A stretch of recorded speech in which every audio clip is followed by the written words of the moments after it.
Nesse vídeo eu vou te mostrar talvez uma das maneiras mais escaláveis e robustas de se fazer follow-ups no N8. Follow-up é uma forma de você enviar mensagem ali para o seu cliente depois de alguns dias, algumas horas, meses, enfim, para reacender ali a vontade do seu cliente comprar. Existem várias maneiras de follow-up e uma das mais comuns é utilizando IA. Eu presto bastante call de mentoria e recentemente me pediram follow-up, mas me pediram follow-up da maneira mais custo-benefício ali, onde o cliente conseguisse economizar, porque o cliente estava escalando e tinha bastante custos com inteligência artificial, que ele garante total escalabilidade, economia e rapidez em relação à IA. Ele basicamente é um sistema que analisa as conversas automaticamente, ou seja, sem depender de modelo de linguagem, usando uma lógica programada, ou seja, a gente define o que a gente quer que seja analisado dentro de uma conversa e o código executa. Qual que seria a vantagem de utilizar essa abordagem ao invés de utilizar uma IA? Primeiramente, a rapidez. O código ele processa múltiplas conversas ali de maneira mais tranquila. A economia, enquanto a IA você tem custos para gerar cada mensagem, o código você não tem nenhum custo para ser executado. E a escalabilidade, isso pode ser adaptado para qualquer nicho e, inclusive, pode ser adaptado de uma maneira mais genérica. Eu acredito que talvez a maior habilidade atual seja você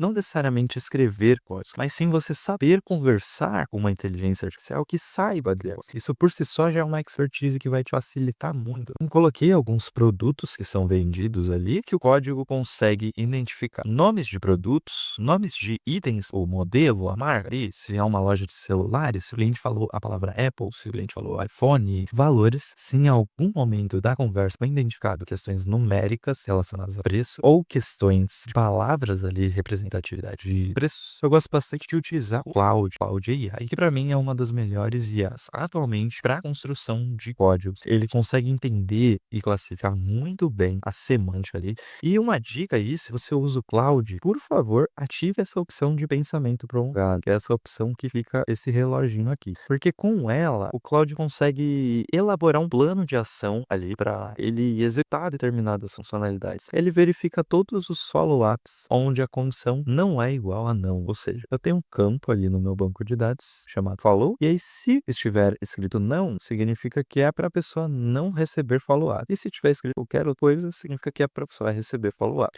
Eu verifico só as pessoas que devem receber follow-up e eu coloco ela em loop aqui. Então, basicamente, o loop faz com que seja executada a autoação de maneira individual para cada lead. Fazendo isso, eu busco as conversas daquele lead, ou tudo que foi dialogado. Aí, eu filtro essas informações porque eu não preciso necessariamente de todos os dados. Eu só preciso do Session ID, que seria o número de telefone ali, lead, a mensagem, quem enviou essa mensagem, se foi o ser humano ou se foi a IA, a data, o nome do cliente e o telefone do cliente. Filtrando isso, a gente passa por um aggregate, onde todos esses 24 itens, que seria o processamento individual de cada mensagem, vira apenas um item. E assim eu consigo passar para a grande estrela do negócio aqui. Esse code basicamente faz todo o processamento das informações que vieram do nosso aggregate, onde a gente tem toda a conversa, as datas e tudo mais. Basicamente ele faz tudo aquilo que eu expliquei no começo do vídeo, identificando algumas palavras-chave, alguns comportamentos, alguns dados numéricos, umas intenções, quantidade de mensagem, data e tudo mais. Ele me gera um output com alguns dados. Ele consegue filtrar o nome do cliente, produto identificado. Ou seja, mediante a todas as interações que a pessoa teve com a inteligência artificial aqui, ó, inclusive, ó, a pessoa mandou um olá, a inteligência artificial respondeu, ela falou o item que ela deseja trazer, a gente atender, não sei o que, esse aqui é uma mesa específica e tal. E aqui, ó, mesa para 5 pessoas. Ou seja, ele conseguiu identificar a palavra mesa durante as interações. Identificando a palavra mesa, a gente consegue fazer um follow-up personalizado para ofertar o nosso produto mesa. Então, isso é bem legal. Aqui não teve IA, a gente não analisou a conversa, não teve semântica, sentimento, positivo, negativo, neutro. A gente só está identificando o produto. Se a pessoa mencionou o preço em algum momento da conversa, nesse caso aqui, falso, então não houve negociação de preço. Então, o follow-up é um pouquinho diferente. E a gente falou sobre o tamanho da mesa e aqui encerrou a conversa. E a chegou a falar condições de pagamento, mas a cliente não deu continuidade na interação nesse caso aqui. Então, a cliente não menciona o preço, tá dentro do contexto móveis, que criticou o item, né? Então, às vezes, chega pessoas aleatórias, por exemplo, números de cobrança que chama a IA sem querer ali, e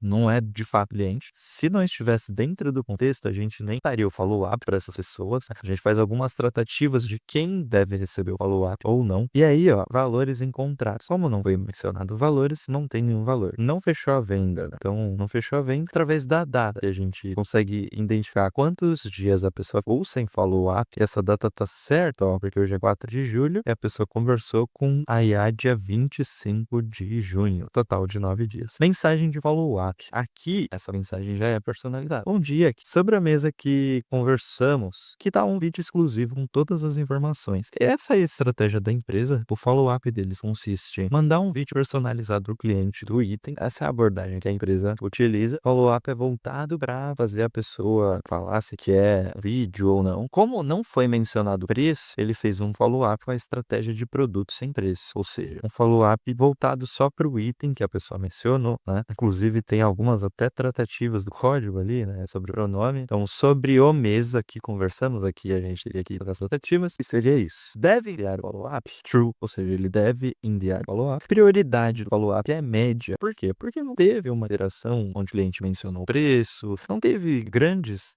conversas ali, porque vocês podem perceber que, ó, total de mensagens do cliente, 4 mensagens. Então, tipo assim, o cliente só mandou 4 mensagens para IA, não passou disso. A data do processamento, trecho com valor. Então, se tivesse em algum momento sido mencionado o preço, ele seria exposto aqui. O texto analisado seria esse. Logo de cara, a cliente mencionou o nome dela e mencionou o item que ela quer. Então, aqui mencionou o nome dela e mencionou o item que ela quer, basicamente fazendo até um rapport. Essa pessoa não teve nenhuma interação com a IA. A pessoa só mandou um olá, então ela teve o total de uma interação de conversa ali. Então mandou um olá e aí ela respondeu olá, tudo bem, não sei o que. E acabou a conversa aí. Esse foi o resumo da conversa. Então deve enviar o follow-up? Falso. Ou seja, mediante a pessoa não ter nenhum produto identificado, não ter mencionado o preço e não ter um contexto de imóveis e não ter fechado a venda, o código conseguiu identificar que talvez não seja necessário fazer um follow-up ali. Então, nesse cliente específico, ele achou interessante não fazer follow-up. Interessante explicar o critério desse código. A empresa, ela não quer fazer follow-up para todos. Ela só quer fazer follow-ups para clientes que tiveram pelo menos alguma interação ali com a IA. Então, nesse caso em específico, deu false porque foi os critérios que a empresa definiu. Mas todo esse código aqui é baseado numa semântica de comunicação, onde eu conversei com a IA e expliquei o que teria que ser analisado. Inclusive, a IA identifica em outros indicadores, falei que a IA só identifica se a pessoa falou reais, preço, não sei o quê, mas ela identifica toda essa gama de palavras. Então, se teve a palavra quanto, se teve a palavra preço, trecos, preços, valor, valores, custa, custos, custos, investimento, pagar, pagamento, parcelado, parcela, desconto, promoção, promocão, importante frisar, todas as palavras têm case insensitive. O que seria isso? Se a palavra tiver em letras maiúsculas ou minúsculas, é indiferente, porque o código consegue identificar da mesma maneira. Isso aqui é só para saber se a pessoa mencionou preço. É só um exemplo do quão robusto o código é para esses quesitos ali. E aí, aqui, texto analisado, o olá, porque a pessoa só mandou um olá e não teve mais nada a ser conversado com a IA. Então, não teve valor, a pessoa conversou uma vez com a IA, então não deve ser enviado follow-up para esse caso específico. Nessa interação, ó, deve enviar follow-up? Falso. Por quê? A pessoa que trocou 5 mensagens com a IA, mas nenhuma delas foi mensagem relacionada à compra ou relacionada a tirar alguma dúvida. A IA não, desculpa. O código consegue identificar algumas nuances. Todo esse código gira em torno de palavras-chave. Quanto mais palavras a gente tiver em mente, melhor e mais robusto vai ser esse código. Mas se você tem interesse em aprender mais sobre inteligência artificial, automações, N8N, ferramentas, no-code, me chama no primeiro número que está na descrição, que é um número pessoal, onde eu presto serviços de consultorias, mentorias e prestação de serviços de implementação ali e até PJ aí sobre inteligência artificial. Muito obrigado por ter assistido o vídeo até aqui. Deus abençoe a todos vocês. Valeu!